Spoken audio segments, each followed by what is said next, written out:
മണ്ണിടിച്ചിൽ ഭീഷണിയെ തുടർന്ന് കൊച്ചി ധനുഷ്കോടി ദേശീയപാത നിർമ്മാണ പ്രവർത്തികൾ നിർത്തിവെക്കാൻ നിർദ്ദേശം നൽകി ഇടുക്കി ജില്ലാ കളക്ടർ.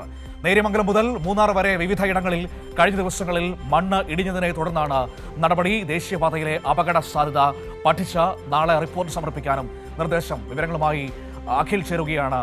തൊടുപുഴയിൽ നോക്കാം എന്തൊക്കെയാണ് ഇപ്പോൾ ഈ ദേശീയപാതയിൽ സംഭവിച്ചുകൊണ്ടിരിക്കുന്നതെന്ന്.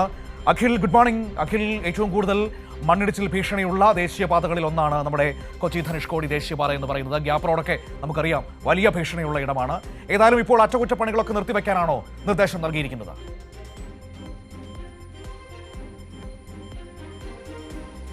മനു, തീർച്ചയായും ഇപ്പോൾ കളക്ടർ നൽകിയ നിർദ്ദേശമനുസരിച്ച് കൊച്ചി ധനുഷ്കോടി ദേശീയപാതയിലെ നിലവിലുള്ള എല്ലാ നിർമ്മാണ പ്രവർത്തനങ്ങളും നിർത്തിവെക്കാനാണ് നിർദ്ദേശം നൽകിയിരിക്കുന്നത്.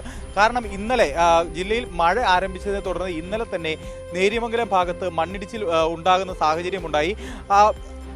വാഹനങ്ങൾക്ക് അപകടമുണ്ടാകാതെ രക്ഷപ്പെട്ടത് വളരെ അത്ഭുതകരമായി എന്ന് തന്നെ പറയേണ്ടി വരും. അത്തരത്തിലാണ് ഇന്നലെ മണ്ണിടിച്ചിലുണ്ടായത്. അത്തരത്തിലൊരു സാഹചര്യത്തിലാണ് നിലവിൽ കൊച്ചി ധനുഷ്കോടി ദേശീയപാതയിലെ എല്ലാ നിർമ്മാണ പ്രവർത്തനങ്ങളും നിർത്തിവെക്കാനായി ഇടുക്കി ജില്ലാ കളക്ടർ നിർദ്ദേശം നൽകിയിരിക്കുന്നത്.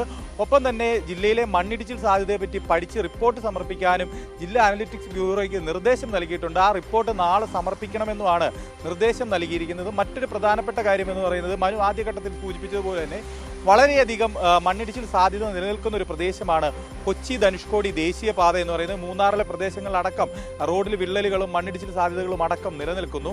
2025 നവംബർ മാസത്തിലാണ് വലിയൊരു മണ്ണിടിച്ചിൽ ഈ ദേശീയപാതയുടെ ഭാഗത്ത് അടിമാലി ഭാഗത്തുണ്ടായത്. 17ഓളം കുടുംബങ്ങളാണ് ആ മണ്ണിടിച്ചിൽ പൂർണ്ണമായും തകർക്കപ്പെട്ടത്. അത്തരത്തിൽ വലിയ രീതിയിലുള്ള മണ്ണിടിച്ചിൽ ഭീഷണി നിലവിൽ കൊച്ചി ധനുഷ്കോടി ദേശീയപാതയിൽ നിലനിൽക്കുന്നുണ്ട്.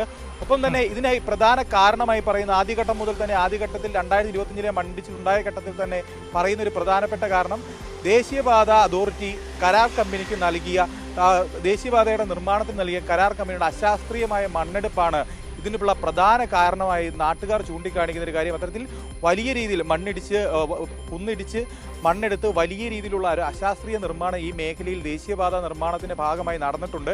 അതിന്റെ ഭാഗമായി കൂടിയാണ് ഈ മണ്ണിടിച്ചിൽ സാധ്യത വളരെ അപകടകരമായി നിലനിൽക്കുന്നത്. എന്തായാലും നിലവിൽ എല്ലാ പ്രവർത്തനങ്ങളും നിർത്തിവെക്കാനാണ് ജില്ലാ കളക്ടർ നിർദ്ദേശം നൽകിയിരിക്കുന്നത്. മനു, ശരി, ഓക്കെ, താങ്ക് യു അഖിൽ. അഖിലാണ് വിവരങ്ങൾ നമുക്ക് തൊടുപുഴയിൽ നിന്ന് നൽകിയത്.